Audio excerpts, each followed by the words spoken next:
нашиот сосед. Во тема на денот мој гостин Тони Менкиновски, адвокат. Добро вечер и добро дојдовте. Добро вечер и добро ден.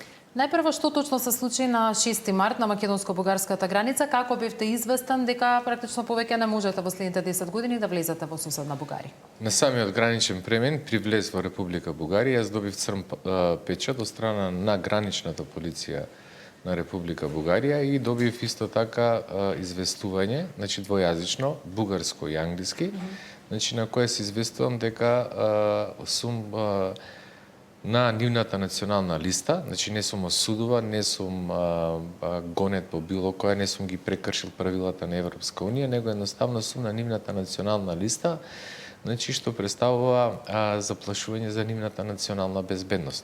И со тоа, значи со тој значи црн печат не ми беше дозволено, бев културно замолен да се вратам назад и бев известен од страна на граничната полиција дека забраната ми трае до 2036 година, значи за влез во Бугарија. Има ли некакво образложение со кое ваше делување вие сте загрозиле националната безбедност на Бугарија? Образложение нема и она што е абсурдно, бидејќи Македонија и Бугарија се членки на НАТО, ако јас сум загрозил националната, значи безбедност на Бугарија, по аналогија сум загрозил и националната безбедност на Република Македонија. Значи бидејќи сме сојузници. Значи до сега претпоставувам, јас денеска претпоставам дека нема никаков официјален допис ниту до македонските власти, ниту до било кој, значи дека сум ставен на црната листа на Бугарија. Јас денеска го информирав парламентот за состојбата, владата на Република Македонија, значи на Министерството за надворешни работи, да ги превземат соодветни чекори во врска согласно нивниот мандат и овластување за ова што се случи, бидејќи да се стави црн печат на адвокат, значи не се случува ниту во нимбергските процеси, значи кога се застапувани најголемите нацисти, а не кога вие застапувате, значи организација која 17 пати има добиено пресуди во судот во Страсбург против Бугарија за повреда на основните човекови права во оваа држава. Оно што можам да го кажам, значи вчера ми се јави премиерот, значи во врска со оваа работа беше зачуден. Се договоривме нареднава недела да се видиме. Значи исто така денеска имав телефонски разговор исто така со министрот за надворешни работи на Македонија, исто така, значи по поднесувањето на мои барања согласно нивниот мандат, тие ќе постапат, значи она што е дозволено за нив. И исто така претседател на адвокатската комора. Ова не се случува секаде или ова е реткост, бидејќи исто така имав повик од Француската комора адвокатска за застапување, значи од нивниот оддел за човекови права имаат посебен оддел и од израелска, значи адвокатска куќа кои сакаат овој процес да го изведат пред меѓународните институции, бидејќи внимавајте, не е овдека само во прашање Совет на Европа, овдека се во прашање и тела на Обединети нации кои се грижат и фокусот го имаат на адвокатите и судиите, дали врз нив се врши притисок, заплашување, а која е причината ако ве интересира, и тоа можам да ви го образложам. Причината е што сега во април или во мај, мислам дека е почетокот на мај, Комитетот на министри 46 држави членки на Совет на Европа ќе расправат во врска со непочитувањето или неимплементирањето на одлуките на Европскиот суд за човекови права на Бугарија. Бугарија е во паника, бидејќи може да се донеси одлука за исклучување на Бугарија од Совет на Европа поради непочитување на столбот, на главниот столб, па тоа е судот, на одлуките на судот на Европскиот суд за човекови права во Страсбург. Добро, ајде ќе почнам вака, најпрво бидејќи сте адвокат. Кои правни чекори и механизми ги имате на располагање? Има ли воопшто начин правен со кој може да оспорите една ваква одлука на апсолутно, значи апсолутно ваква одлука, бидејќи јас сум бил дел од меѓународната мрежа за човекови права како Хелсиншката федерација, исто така и сум во контакти со Human Rights Watch и Amnesty International. Организации кои се заинтересирани за овој предмет, да, има, постојат повеќе механизми пред Советот на Европа, тоа што ви го објаснав. Значи, механизмот овдека ми се оспорува согласно Европската конвенција за човекови права, не на мене како македонец, туку како адвокат, слободата на движење, значи правото, значи на правична постапка.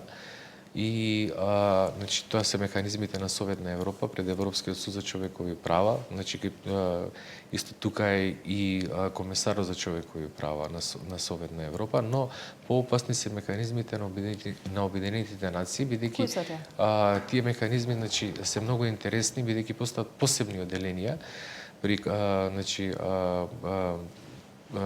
при одделот за човекови права на Обединети нации, со кој директно се следи работата на застрашување на три типа на луѓе кои работат во судството, во правото и со човековите права, значи на адвокатите и за човековите права. И очекувам силна реакција од страна на Обединетите нации. Јас денеска собратив до сите адвокатско-консуларни представништва во Македонија и веќе со некои имам веќе од договорено средби, значи самите се јавија и баш ги заинтригира настанот, бидејќи се работи за ситуација на ограничувањето на адвокат. Значи се ограничувам адвокат и праксата на ставањето на црвен печат, значи треба да ја ставиме крај, бидејќи со ваквите действија, бидејќи знаете, ова не се како за мене на адвокат. И утре и вас, новинарите, мислам дека и ваши колеги имаат црни печати од соседните земји, така да со еден добар пример, значи добро направен, правен пример, ние можеме да ставиме крај, бидејќи не може кога сака да им текне на Грција и на Бугарија да ставаат црн печат, бидејќи постојат правила согласно Шенген зоната, кога ставате црн печат мора да бидат информирани сите држави и причините, значи за кои се става црниот печат. Не можете вие да ставите црн печат туку така, ако некој не ви е симпатичен или ако не е согласно вашата политика. Да, постојат паралели каде ние во Македонија ставаме забрана за влез на одредени групи, но тие групи нелегално влегле во Македонија или го прекршиле законот. Јас ниту сум прекршил некој закон во Бугарија, значи најлегално последните 25 години влегувам и излегувам, значи немам една прекршечна казна, немам ништо со што мене, значи во самиот формулар тоа се кажува дека јас немам друго значи обвинение или прекршок освен тоа дека сум ставен на националната листа поради нивната национална безбедност. Да, и бидејќи го логично го врзувате сето тоа со процесите во кои ги застапувате македонските организации пред Меѓународниот суд во Страсбур. Прашањето ми е следно: што очекувате државата да направи во овој момент, бидејќи гледаме дека се уште постојат недоумици за тоа какви чекори дипломатски може да се преземат? Прашањето на регистрацијата на овие организации, прашањето на кое вие сте активен, е еден од условите кои го поставува владата, впрочем, за поместување во разговорите помеѓу Скопје и Софија во однос на интеграциите и промената на Уставот. Најнапред во Македонија. Важно е прашањето за владата. Важно е прашањето во Македонија, треба да се отвори депата по ова прашање, бидејќи ќе се отвори депата и во многу меѓународни кругови. Веќе имам и покани од страна на ваши колеги, значи новинари кои се заинтересирани за овој процес. Бидејќи не се става црн печат на адвокат, јас не сум криминалец, едноставно. Оно што моето очекување од македонската држава, сметам дека треба постапат согласно мандатот кој го имаат и треба политиките кои во иднина ќе ги градиме да бидат политики за демократизација на Бугарија.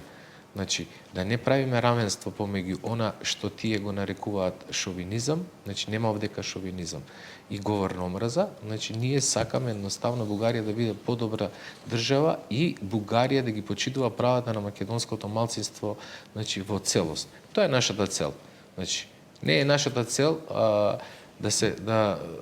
да го шириме говорот на омраза. Оние што го шират говорот на омраза добро заработуваат, значи години наназад, добро печелат од таа работа, живеат во една комфортна зона и немаме потреба од таква работа. Значи ние едноставно сакаме да живееме во подобар свет. Тоа е принципот, значи и прерогативот во кој треба да се почне.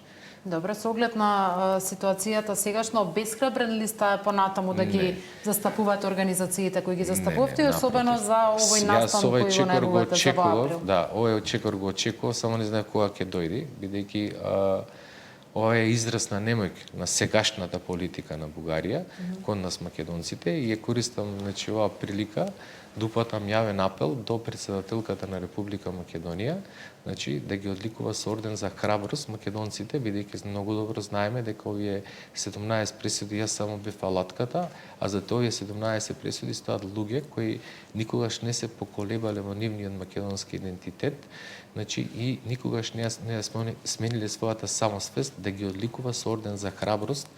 Ова е апел од мене, до претседателката на Република Македонија во наредниот период да ги одликува, представниците на Омо Илинден Пирин со медал за храброст, бидејќи ние како македонци, кога ни беше најтешко, а ни беше доста тешко во изминатиот период,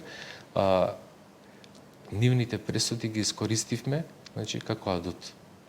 Знаејќи го сето ова што го знаете и имајќи го личното искуство кое сега го имате во волку негативни размери, очекувате дека Софија без сериозен меѓународен притисок може некогаш да ги спроведе овие пресуди кои се донесени во интерес на организација? Апсолутно, тогаш нема да постои Совет на Европа. Основата на Совет на Европа, ќе го подкопа темелот на Совет на Европа, ќе дозволи на другите 46 држави членки тие да не ги почитуваат одлуките, бидејќи во Македонија имаше многу замена за тези дека некој не почитувал и не знам како, не е точно тоа.